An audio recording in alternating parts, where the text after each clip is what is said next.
What would the world look like if every one of us became directly responsible for the food we ate? That means growing enough seed to be able to eat and not starve when it becomes hard.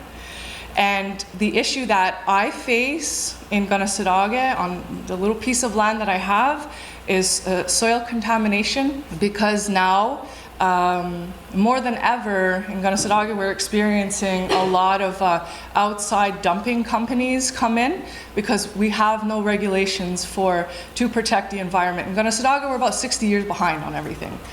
Our economy is just booming now. And so what you're seeing now is, I'm not joking, hundreds and hundreds and hundreds of soil dump trucks coming in and dumping it to the neighbor next to where I'm taking a soil sample, so that that person who's living in that house can know that they have initial results of the soil versus 2 years down the line when whatever's in that soil next to them is going to come leaching into their yard. I call it environmental racism. We have no regulations, we don't have resources, so even though we have our bylaws, we have no security to be able to combat that. We just have basically my boss who gets death threats and stuff like that. So the topic of seeds for me runs very deep into our own human security. For me, there's an urgency in talking about how seeds are weaponized.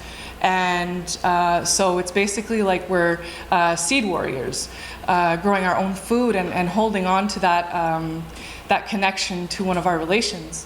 So growing seeds is for me a teacher constantly. I'm very philosophical about my presentations that I give because I find that it allows the fear to be drawn out of my presentation, because it's scary and it's something I think about every day. I don't know if it's because I'm an extremist or if it's because I'm at the bottom line facing the reality of environmental contamination.